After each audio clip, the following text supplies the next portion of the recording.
Okay, hello everybody. Good morning. So we're doing another stream here today. We're covering another film. So we're going to be talking about the film Another Earth, which is like a sort of indie sci-fi film from 2011. And so I'm here today with PharaohHazard as usual. And yeah, so how's your week been so far? Pretty good. I gave my 2 weeks notice. So that was like the highlight of my week. Yeah, so you're gonna like get a new job basically, and Yeah, I have how long have you been at the job you're at right now? 10 years. August 10th was my 10, Oh, yeah, that was my 10-year oh anniversary. my god! And what made you wanna, I guess, move on or whatever? I've celebrated 10 years and I never Yeah, intended to. No, it's yeah. just, I'm going to another customer service job, but I won't visibly be seeing them. My fear is always getting something thrown at me when I working at a restaurant. Um, Yeah. one of my managers, worked at one. I won't say our franchise's name, just in case. But she worked Yeah, at one totally in understand. yeah, she worked at one in Massachusetts in Massachusetts, excuse me, and got a sandwich thrown at her. And every day I go into work with that fear that someone will throw something at me, it weighs on you a lot, verbal abuse. Yeah, So 10 years yeah, for too long. sure, for So sure. Well, congratulations. I'm really happy that, you're like, because like you had been talking a lot about like doing multiple interviews and everything, and I'm glad it worked out for you. me too. I'm especially in this climate. I was very fortunate that it worked out Yeah, yeah, totally right.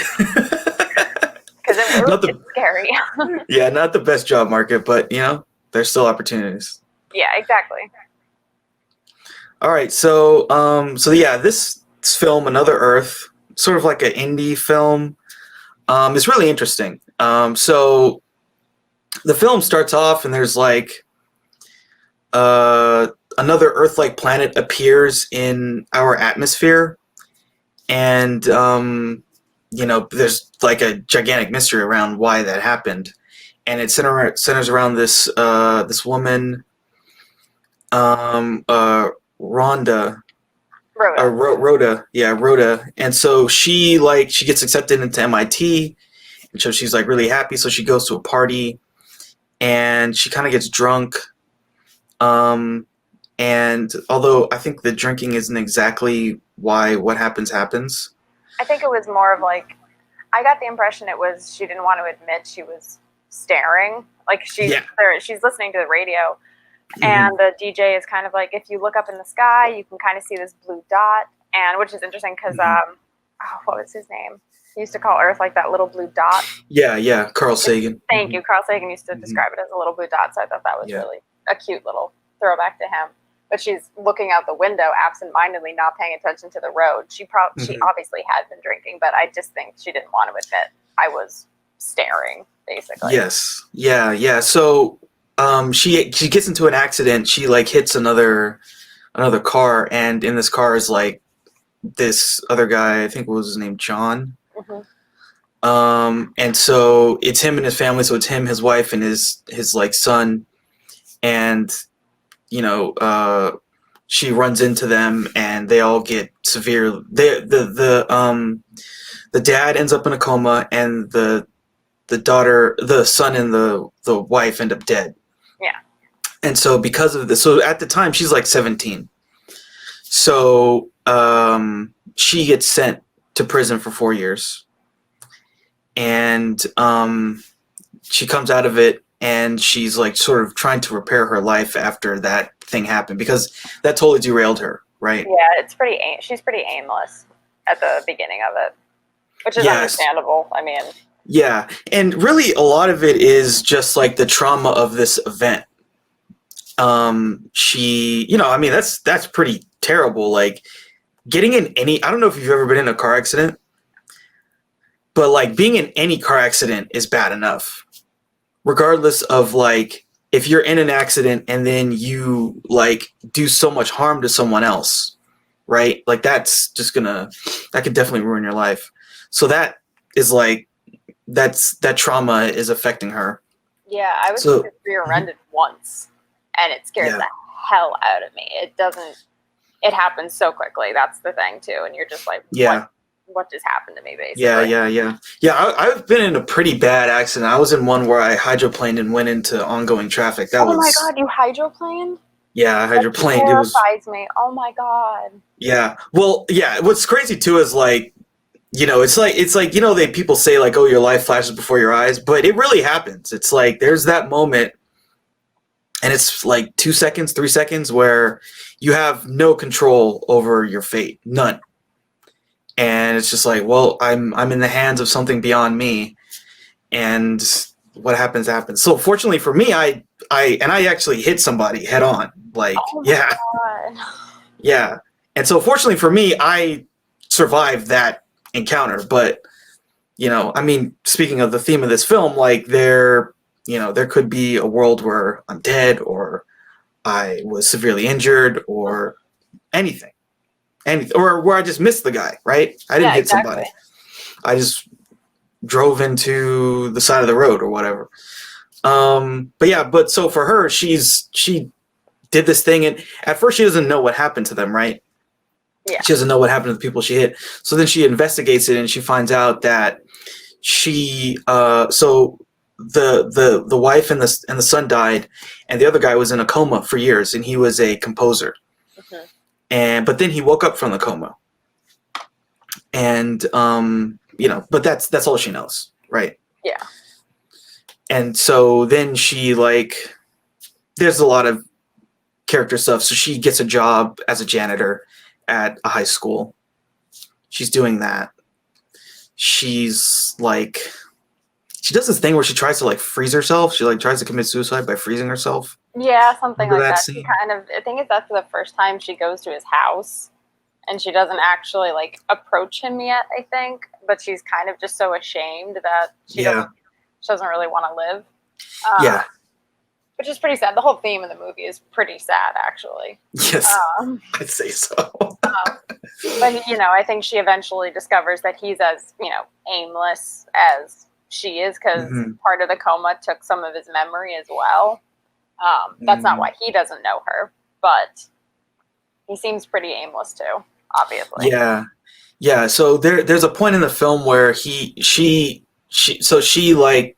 goes to the site of the accident, and she sees him, and he kind of lays a toy or something for almost as a remembrance.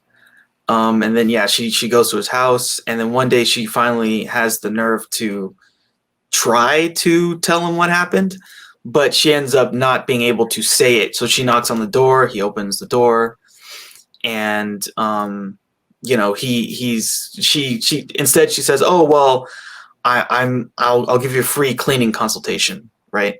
Mm-hmm. And his house is like a mess. Yeah, as someone who cleaned houses at one point, it's like that. It's scary. It's normal for them, but you just walk in, you're like, I don't even know if I can move this. Am I allowed to move this? Is it here for a reason, kind of a thing? So Yeah. with her reaction is something that I definitely felt. And I was like, I don't even know where I'm going to put my mop bucket. Where am I going to put my duster? Yeah, and for a moment she doesn't know what to do, and she thinks about just running away and leaving. But then she decides to sort of help him in a way by cleaning. And so then yeah, she starts cleaning his house, and then they basically do this thing weekly. She comes over and tries to clean his house. So one question I have for you is at this point, when you see that they're kind of meeting regularly, what did you think their relationship was going to turn into?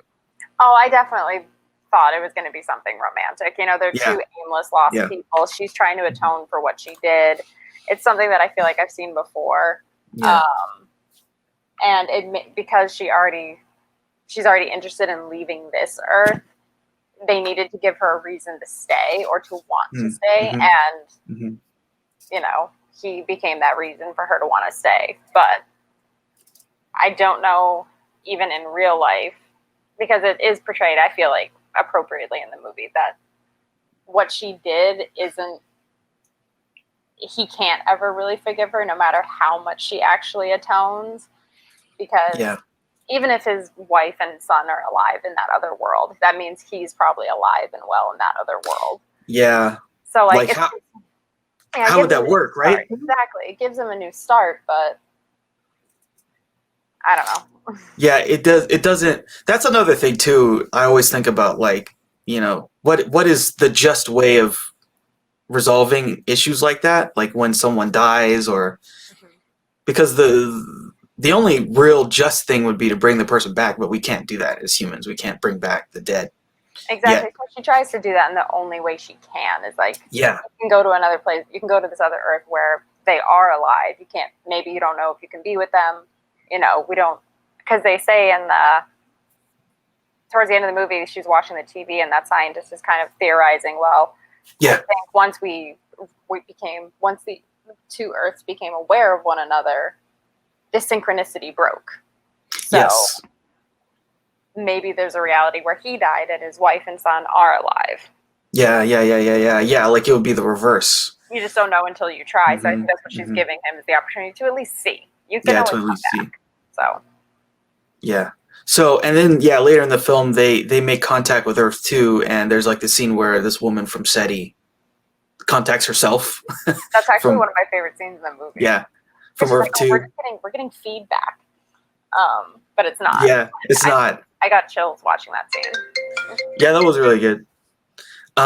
Because and then she talks to herself, and herself is just like, knows everything about her, is an exact copy. And so then now we know, like, the people on the other Earth, they're exactly like us. They have the same experiences, they have the same history, they have everything that we do.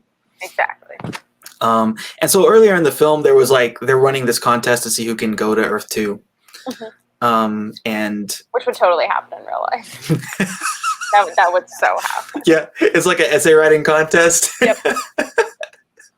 It's like, ever seen The Fifth Element, like the Flossen's Paradise thing? I haven't seen that in years, honestly. I'm being honest. I've always meant to rewatch it because it's. Yeah, I like that movie. Beloved. Yeah, that's a movie from my childhood that I continue to like. Yeah, my brothers all really love it, but it's super fun. It's super fun. Oh man, they released a 4K of that. Looks so good. Nice. Yeah.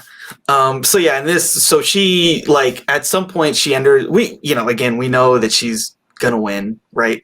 The contest. That's why they bring it up. So at some point she's able to write this essay and like talk about herself, and it's kind of interesting, like the way they do the voiceover, like what she wrote. Like she talks about, the people that were sent off to the New World from Europe.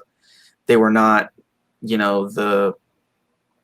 I forget what she says, but they were not like the highest order of society. It was no, because they don't. The highest order of society would never risk their own safety. They would always risk somebody else's safety first. Yeah, you go exactly, and then we'll come along after, maybe. Yeah, exactly. And it's it's a dangerous journey that they're taking. In the same with whoever's going to try to go to Earth 2. Like, the spacecraft could blow up. They could get to Earth 2, and then it's like a freaking Twilight Zone. It's like they're actually not human. It's some other kind of thing or something weird.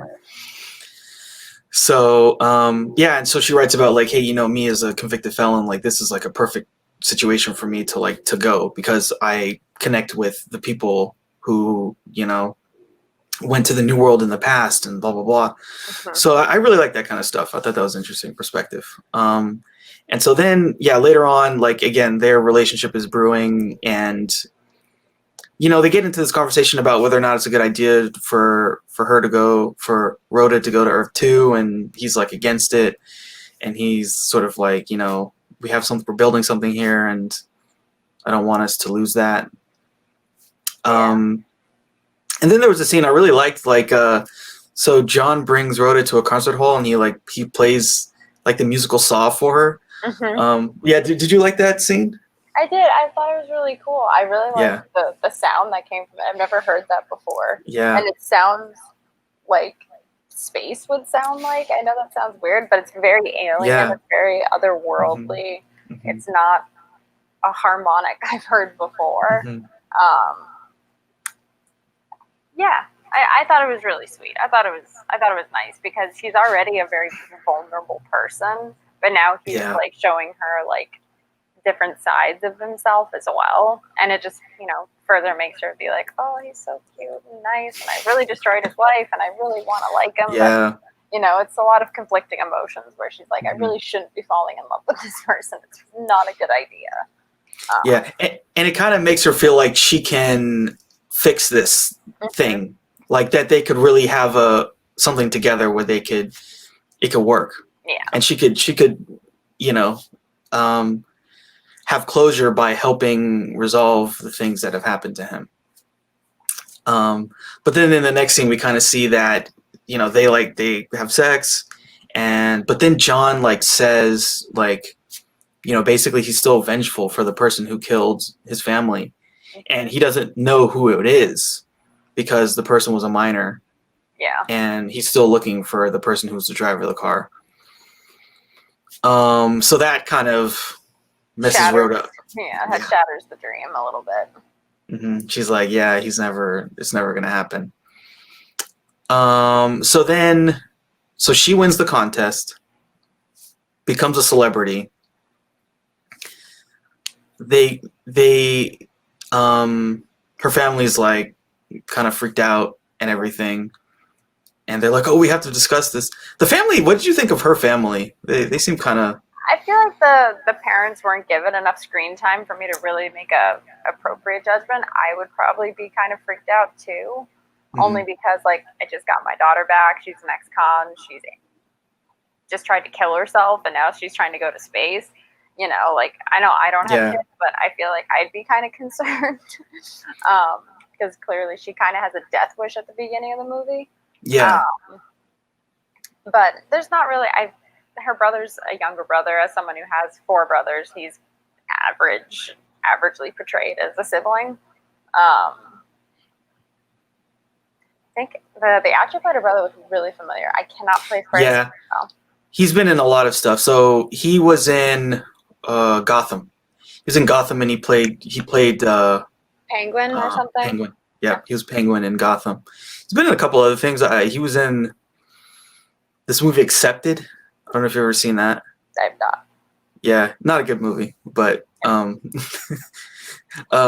yeah, it's a weird Justin Long comedy where they he creates a fake university so he can say he got into a college. And so yeah, the guy who plays the brother plays this really creepy kid, and that he played Penguin. He's good at playing characters. Yeah, he's like creepy is like his thing. So yeah, you probably know him from Gotham. And I definitely I had the same feeling. I know this guy. I know I've seen this guy before. He's got one of those faces. Yep. So yeah, I felt like the family, there wasn't a lot built there. Not really. There wasn't enough time. And it's not really about the family. It's about her anyway, so. Yeah, it's about her, and it's about John and their relationship, and her, I guess... And there's all this kind of interesting themes, I guess one thing I want us to talk about at the end is what the sci-fi premise brings to this kind of grounded story, and why they chose to use this element. Why use sci-fi to tell the story? What does it bring to it, right? So Rhoda wins the thing, and so she tells John hey, I'm gonna go to Earth too. And he's like, oh, great, let's celebrate. And then, he makes dinner for her. And then he's like, I really don't think you should go, blah, blah, blah. And then she finally has the courage to tell him, hey, I'm the one that did it. I'm the one that killed your family in the accident. And he just freaks out on her, basically. And he tells her to leave. So, yeah, that didn't go well. No. I think she was she was hopeful. Whenever we have to tell bad news to someone we care about, we're always hopeful that they're not going to freak out. But there's always that. It's a 50-50. Yeah, it's a 50-50. Exactly. This one didn't go well, but, I feel like that's a big moment for her character, because that's the thing she's not able to do. And then the next thing is now that she has that courage, can she like try to do the right thing by him? Mm-hmm. And so yeah, then later I think there's another scene where like the thing you were talking about, the synchronicity. Mm-hmm. The scientist talks about, yeah, Earth 2 is a mirror of our Earth. But the synchronicity was interrupted when the planets saw each other. Yeah. And so Rhoda realizes like, oh, the moment when we saw each other was when the accident happened. And so maybe there's a chance that, like you were saying, something different happened on their Earth. Yeah. So she goes to his house and she like basically tells him, you know, there's a chance that your family's out there, and she like leaves him the ticket. And we see that he takes it and he does the training to go into space, and he, you know, goes off into space. And then at the very end of the movie, this is really interesting. You know, Rhoda sees them go off. She's at home, and then she sees another version of herself. Yeah, like waiting at her house. Waiting at her house, and that was it. That was the end of the movie. So it's left up to your own interpretation, whatever it is they talk about. So okay, so what do you think that ending was supposed to mean? What's your interpretation, I guess? Well, I mean, first, I think I like that she. Oh, bless you, dog. Sorry, my dog just sneezed. Yeah. I like that John ends up going, because in terms of who has less on Earth 1, he's definitely the one who has less, because she still has a family, Mm-hmm. and there might still be more opportunity for her to continue her life and reset it. I get the feeling that the alternate Rhoda definitely made it. There's definitely hope that her life went in a very different direction, that maybe the accident didn't happen only because of the clothing choices. You know, like Earth 1 Rhoda is always wearing this one jumpsuit that she cleans in throughout the whole movie, and Earth 2 Rhoda is wearing a very nice long winter jacket. Her hair isn't disheveled. She looks very well put together. So I think she probably ended up going to MIT on Earth 2. I don't know though, but like using a sci-fi story with the backdrop of, well, actually the backdrop is the sci-fi story. It's more about the humans and how we're going to process it. Is the world keeps spinning regardless. Yeah. You know, we still keep living our lives. Bad things still happen. Good things still happen. Even if another Earth suddenly appears, because, you know, even with a pandemic going on, people are still adapting and trying to live their life as best they can. Which might have been actually a really good movie for us to watch during this time. Yeah, that's true. That's just my take on it a little bit. But how do you feel about it? Yeah, I think that you bring up some good points about how she's probably different. So, I mean, you know, I guess, you know, because like the first thing that I thought was that, you know, why would the other version of her leave? So I almost took it as a negative. I would say that it means that there was a version of her who left, and so that means that John is kind of doomed. He's going to go there, and it's not going to be a good outcome for him. That was my first thought. Because, yeah, I'm not sure why her other self would want to leave, because it had to be this traumatic thing. At least that's what came to my mind. But yeah, I think you bring up some good points, that she does look different. This other version of her looks different, looks more like her life was better. And so, you know, another way you could interpret that is that means that maybe the accident didn't happen on the other Earth, or maybe she like missed them or something. Something bad didn't happen. And if that was the case, I would think John would still be kind of screwed, right? Because yeah, go ahead. I was just gonna say, like, 'cause if he's dead there, then his wife and son are alive there. But if he isn't dead there and everything's fine, he's gonna get there and be super disappointed no matter what. Yeah. It's a really interesting ending because it's centered on her, but I don't know if it resolves the internal conflict that her character on Earth 1 had. because she's trying to make good of this thing that she did, but maybe it's just not possible. I mean, that is Yeah. very true. Sometimes we just can't make certain things better, no matter how hard we try. It is possible that on Earth 2, she went to MIT and it was nothing like she wanted it to be. Maybe she was involved in Earth 2's version of a space program coming to them, you know. But throughout the whole thing, there's that scientist's monologue in the background where he's talking about, like, what would you do? What would you say if you did meet your other self? Yeah. Maybe it's just curiosity. Maybe she's just like, well, I wanted to go to MIT and it seemed really great. But that's the nice thing about the ending, is that we're here talking about, well, what are the implications of it? Why did, Earth 2 Rhoda come here if everything is fine? Maybe, because the thing is, she was so excited about going to MIT at the beginning. She got accepted at 17. It's this huge thing. She went out partying. She was reckless. Maybe she took the safe route and it wasn't that great. Yeah. Yeah, maybe that left a void for her too. And like, maybe there's so many things, right? Like maybe school for her was like prison. Exactly. Right? Because like, yeah, they both spent 4 years somewhere else. And, maybe for her, the MIT just, it didn't do anything for her. And she's also still aimless. Yeah. And oh yeah, maybe this other version of her, like getting away, was like, oh, that's gonna fix my problem. Yeah. Getting to Earth 1 will fix my problem. Yeah. Because the 4 years on Earth 1, she was, she didn't see her family. I mean, I assume they probably came and visited, but her brother has that one line of, if you go to Earth 2, like, make sure you write this time. So I'm assuming she was ashamed to even keep in contact with her family. Maybe something similar happened. When you move away from family and friends, it gets harder and harder to maintain those relationships. Maybe something similar happened. She was hoping that Rhoda didn't make the same mistakes. I think they're both, whatever they ended up talking about, was probably a shock to both of them. Yeah. Yeah, totally. And I guess that kind of runs into the theme of this film, because, the synchronicity of these things. So, what we're just talking about, these two versions of herself could have lived completely different lives, but the core issues that they have to resolve are the same.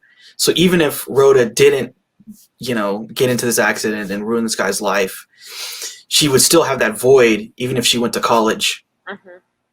And maybe the college was just like a prison for her. Yeah, it's really interesting film, I think. What would you ask your other self if there was another Earth 2 and you had the opportunity to meet your other self? What would you ask?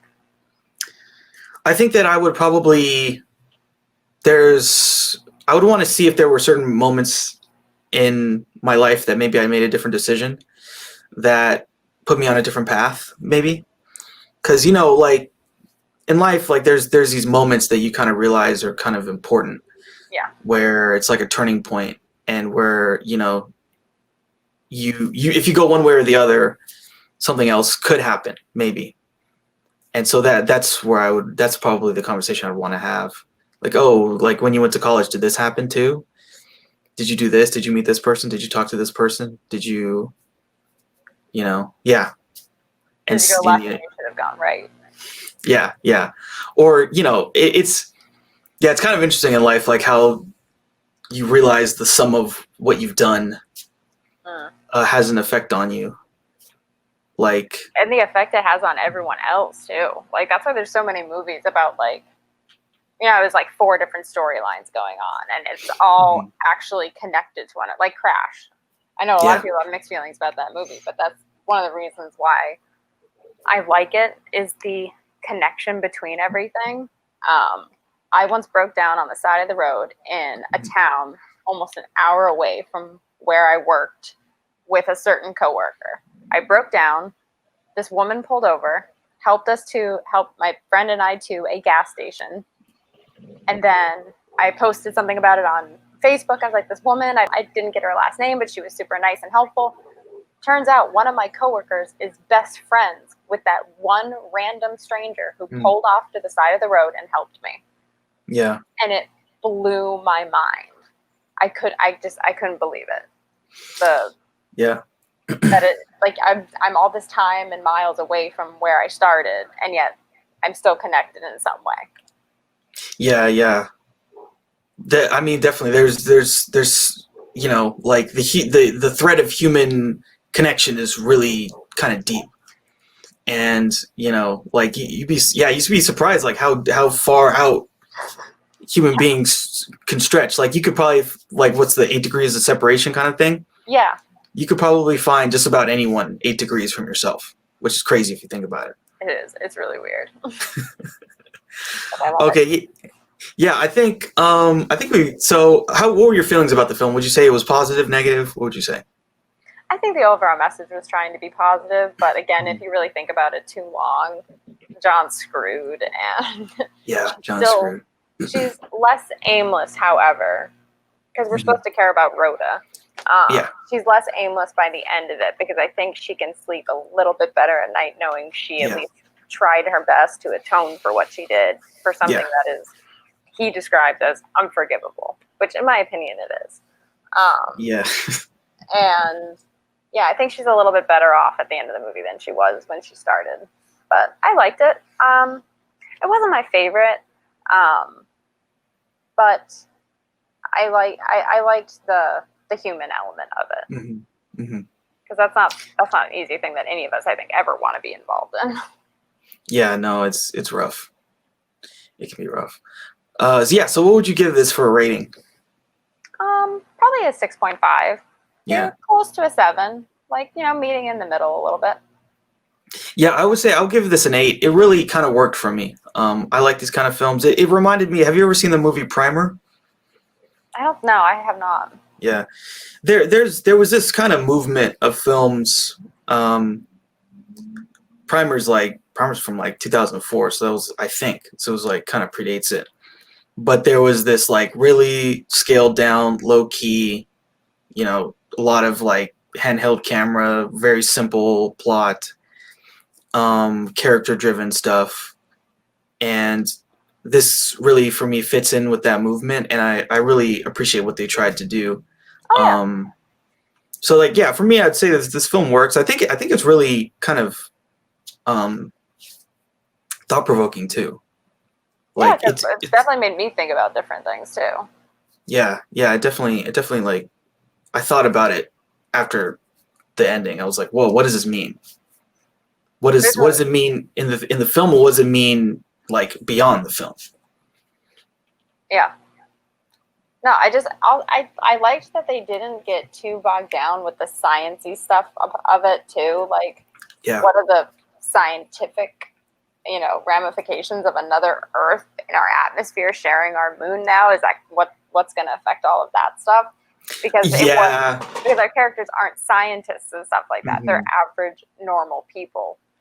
They're not going to be thinking about these things, especially since we're still human and still get wrapped up in our own lives, especially when there are really important high stakes going on as well. I liked her parents like binging on like the TV and stuff like that. Or like the guy on the side of the road who was just like, the end is near or whatever. Yeah. The Rorschach guy. Yeah. There's always a Rorschach guy in all these. There has to be. It's because there would be. Yeah, there would be. 100%. Yeah, and I definitely like that you brought up that it's not trying to be a hard sci-fi film, right? Because when another planet, like, and I don't know, just like the super nerd in me, I was like, okay, so here's the thing. So if there's a planet Earth and it was as far as it was, there you could do a scientific equation. Okay, if it appears this big, it means it's, yeah, sure. 1 second. Yeah.